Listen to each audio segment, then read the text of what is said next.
Ẹ káàbọ̀ padà. Nínú fídíò yìí màá máa ṣàlàyé adjoint of a matrix. Kí ni à ń pè ní adjoint of a matrix?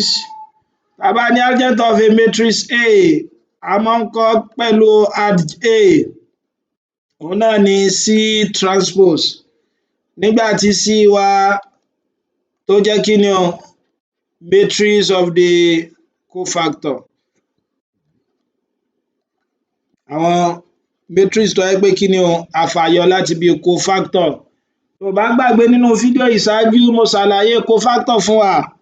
Mo sọ fún ọ pé cofactor matrix òun náà ni àkójọ minor kan àti sign tí ń bẹ lórí rẹ̀. Ṣó ti yé wa báhun? So ó rí i pé gbogbo element kọ̀ọ̀kan ló ní cofactor.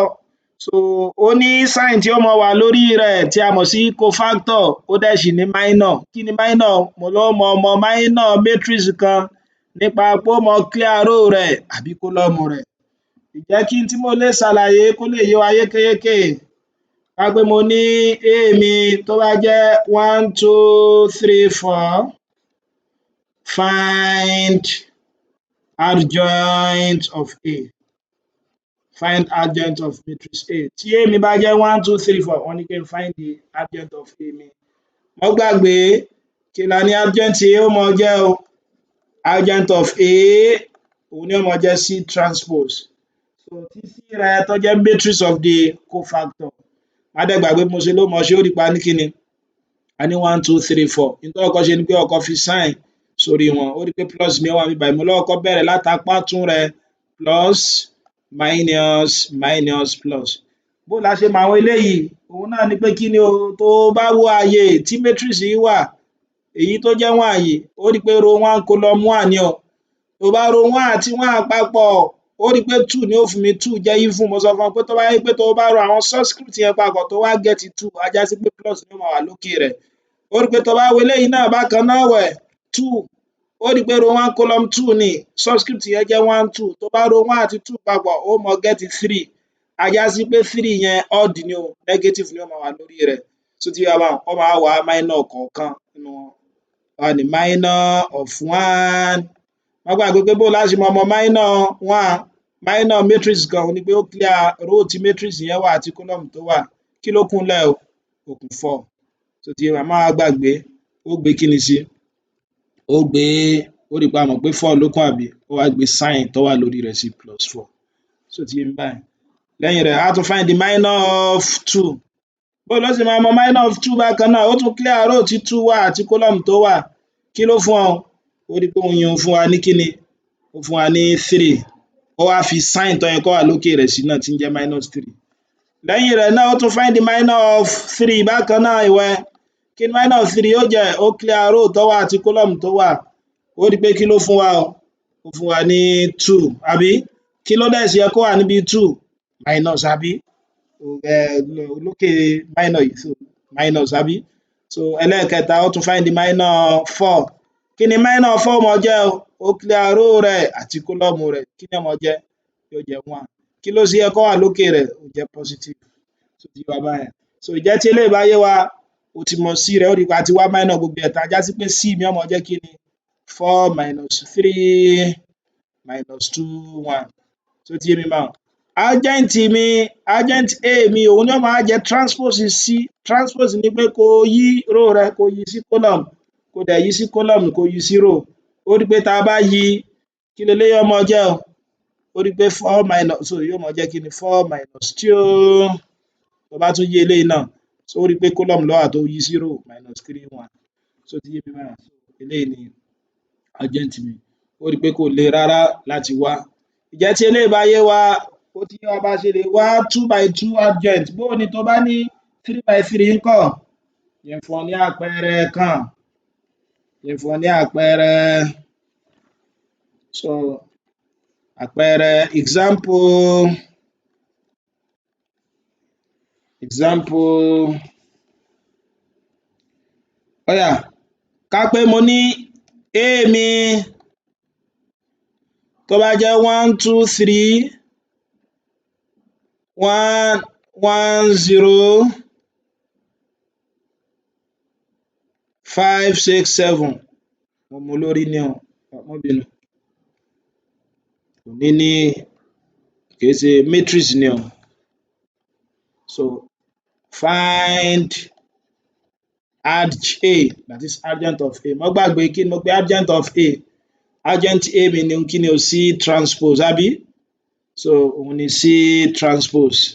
So tí C rẹ tó jẹ́ matrix of the cofactor, kí ni mo pè cofactor? Òun náà ni àkójọpọ̀ minor àti sign tó yẹ kó wà lókè rẹ̀.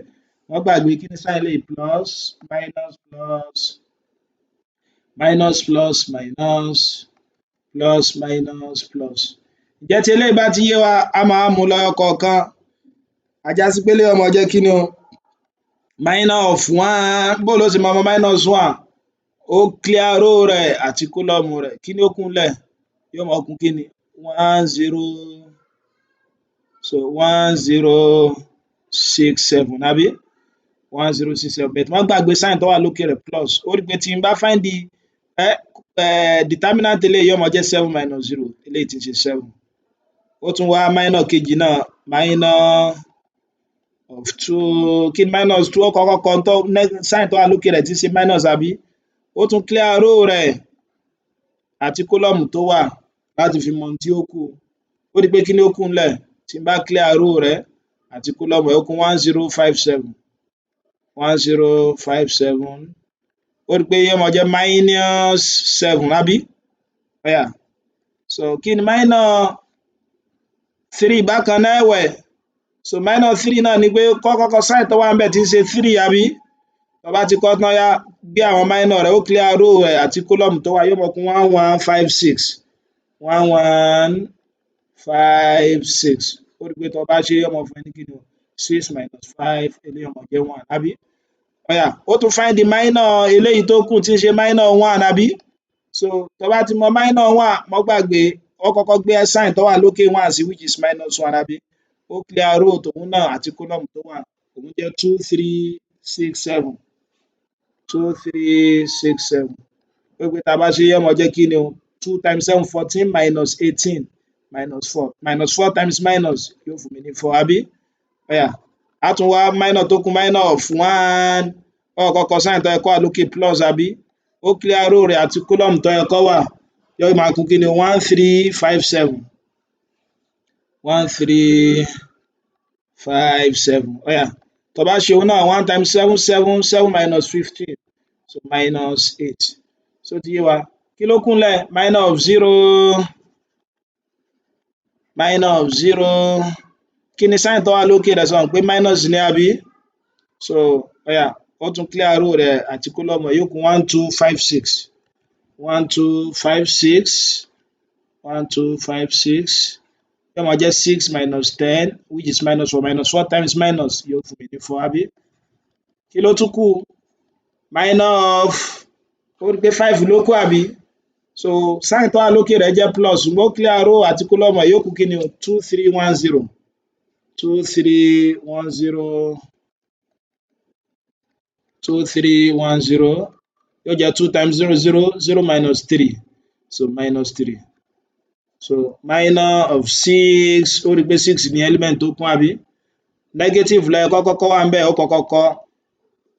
Wà á clear row rẹ̀ àti column rẹ̀ náà. Row column, kí ló kù ńlẹ̀ tó bá clear row àti column? Yóò kù 1 3 1 0. 1 3 1 0. Ó rí pé tó bá ṣe eléyìí yóò máa jẹ́ 0 minus 3, yóò máa fún mi ní 3 àbí? Níparí, a tún ní minor of 7. Ó rí pé plus ni sign cofactor rẹ̀ àbí? Ó tún clear row àti column. Kí ni ó máa kù? 1 2 1 1. 1 2 1 1. So kí ni ó máa fún mi? 1 times 1 1 minus what? 1 minus 2. So kí ni 1 minus 2 ó máa fún mi o? So minus 1. A já sí pé mo lè mọ C mi nísìnyí. Kí ni C mi ó máa wá jẹ́ o? Ó kọ gbogbo àwọn matrices yẹn. 7 minus 7 1. 7 minus 7 1. 4 minus 8 4. 4 minus 8 4. Minus 3 3 minus 1. Minus 3 3 minus 1. C rẹ̀ nìyẹn. Adẹ́sì gbàgbé pé adjoint là ń wà. a ní agent yóò mọ jẹ́ C transpose ajá sí pé wà transpose rẹ̀ ó yá wọ́n convert irú rẹ̀ sí column yóò máa jẹ́ 7 4 minus 3 minus 7 minus 8 3 1 4 minus 1 eléyìí ni bó ṣe mọ ṣe agent tó rí pé mo ti wá agent 2 by 2 mo dẹ̀ tún wá agent 3 by 3 jẹ́ tí eléyìí bá yé wa mò ń rọ̀ ọ́ láti láìkì fídíò mi kó dẹ̀ bá mi subscribe pẹ̀lú so títí máa fi máa pàdé rẹ nínú fídíò tó ń bọ̀ o ṣeun.